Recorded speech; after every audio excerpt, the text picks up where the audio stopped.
ભાવનગર મહાનગરપાલિકાના અંધેર વહીવટનો જીવંત પુરાવો જોવા મળ્યો છે। આરસીસી રોડ બનાવ્યા બાદ હવે તોડીને ફરીથી આરસીસી રોડ બનાવવામાં આવશે। સારી કન્ડિશનમાં રોડ હોવા છતાં નવો બની રહ્યો છે રસ્તો। 5 કરોડ 61 લાખ રૂપિયાના ખર્ચે કામ પણ સોંપી દેવામાં આવ્યું છે। 1.2 કિલોમીટરનો વાઇડ ટોપિંગ રોડ બની રહ્યો છે।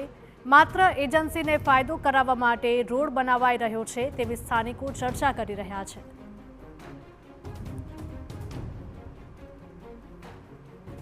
સંવાદદાતા અજીત જોડાઈ ગયા છે વધુ વિગતો સાથે। અજીત, જણાવશો કે જે પ્રકારના આ દ્રશ્યો સામે આવ્યા છે અને સ્થાનિકો આક્ષેપ કરી રહ્યા છે કે રોડ સારો જ હતો છતાં પણ તેને તોડીને ફરીથી નવું બનાવવામાં આવી રહ્યું છે।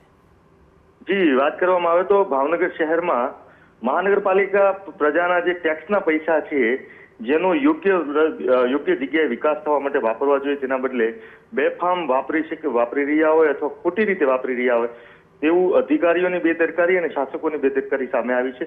ભાવનગર શહેરમાં એક વિસ્તાર છે ત્યાં અત્યારે નવો નક્કો રોડ કહી શકાય, સંસ્કાર મંડળની આગળ જતો એક રોડ છે, ત્યાં આ રોડની એકદમ કન્ડિશન સારી છે। આજુબાજુ વિસ્તારના લોકો રાહદારીઓ કહી રહ્યા છે કે આ રોડને કોઈ પણ પ્રકારે તોડવાની જરૂર નથી।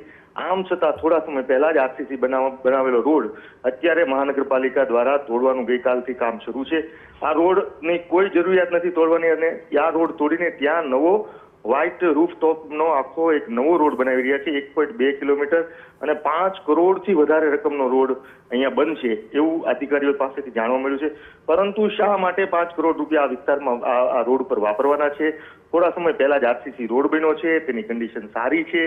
ટૂંકામાં આ પ્રકારની એટલે એવા આક્ષેપો પણ વિપક્ષ દ્વારા કહેવામાં આવ્યા છે કે અધિકારીઓને અને પોતાના લાગતા વળગતા રાજકીય જે નેતાઓ છે તેમના મળતિયાઓને કામ આપવા માટેની આખી યોજના છે। આ પ્રકારે 5-5 કરોડ રૂપિયા જ્યાં જરૂરિયાત હોય, અનેક ભાવનગર શહેરના એવા વિસ્તાર છે, છેવાડાના વિસ્તાર છે કે જ્યાં રોડની તાતી જરૂરિયાત છે, લોકોને મુશ્કેલીનો સામનો કરી રહ્યા છે। 5 કરોડમાં ખૂબ મોટો વિસ્તાર સાદો રોડ બનાવવામાં આવે તો 1 કિલોમીટર નહીં 5 કિલોમીટર રોડ બને, પણ જ્યાં આરસીસી રોડ છે જ્યાં જરૂર નથી ત્યાં આ પ્રકારનો ખર્ચો કરી પ્રજાના પૈસા બેફામ વાપરવાનો આક્ષેપો પણ વિપક્ષ દ્વારા થઈ રહ્યા છે અને અધિકારીઓ પણ મગનું નામ મરી પાડવા તૈયાર નથી અને પ્રજાના પૈસા આ રીતે વેડફી ન શકાય।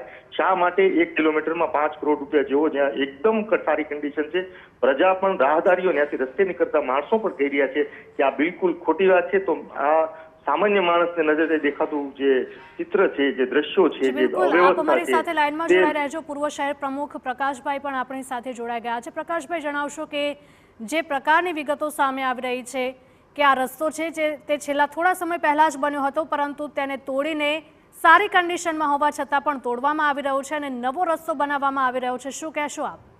એવું માનું છું કોઈને કોન્ટ્રાક્ટરને કમાવવું હોય, બેફામ નફો કરવો હોય તો ભાવનગરમાં આવે। હું એટલા માટે કહું છું કે ફક્ત ભાવનગરમાં આ શાસકો કોન્ટ્રાક્ટરને પૈસાવાળા કરવા વાળા જ બેઠા છે, બાકી કોઈ ધંધો નથી। હું એવું માનું છું સારામાં સારો રોડ આરસીસી રોડ, ખૂબ સારો રોડ, એની ઉપર હવે વ્હાઇટ રોડ, કાંઈક નવો રોડ કાયદો છે આપણે વ્હાઇટ રોડ, પણ શા માટે? સારો રોડ છે જ્યાં જરૂરિયાત છે। હું તો આપના માધ્યમથી કહેવા માંગુ છું કે આપણા ભાવનગરના અત્યારના હાલના મેયર એક સમયે રોડનું ખાતમુહૂર્ત કરવા ગયા કરચલિયા પર આ વિસ્તારમાં, તો ત્યાં તો રોડ સારો હતો, ઉભા થઈને નીકળી ગયા, આ રોડ તો સારો છે, આમાં નવો રોડ કરવાની જરૂર નથી। એનો ઉત્તમ દાખલો આ છે મેયર સાહેબનો। વિચાર કરો તમે, આ પરિસ્થિતિ ભાવનગરમાં છે ફક્ત કોન્ટ્રાક્ટરને। એટલા માટે હું એવું માનું છું કે કોન્ટ્રાક્ટરો લગભગ ભારતીય જનતા પાર્ટીના કાર્યકરો જ કોન્ટ્રાક્ટર ભાવનગરમાં છે, એટલા માટે એને કમાવા માટેના નવા તુસ્કા કરી રહ્યા છે। જ્યાં રોડની જરૂરિયાત છે ત્યાં રોડ કરતા નથી અને રોડ સારા છે એ રોડ તોડી અને હું તો આપના માધ્યમથી કહેવા માંગુ છું કે ગેરંટી પીરિયડ પણ પૂર્ણ ન થયો હોય કોન્ટ્રાક્ટરનો, ત્યાં તો આ બધા નવો રોડ ક્યાં કરે છે? તો ગેરંટી પીરિયડનો અર્થ શું છે એ ખબર નથી પડતી। પ્રજાના ટેક્સના પૈસાનું પાણી કરવામાં આવી રહ્યું છે કારણ કે અમુક એવા પણ વિસ્તારો છે કે જ્યાં રસ્તાઓ જ નથી, ત્યાં હાલ પૂરતા રસ્તાઓ બનાવી દેવામાં આવે તેવી પણ સ્થાનિકોની માંગ છે।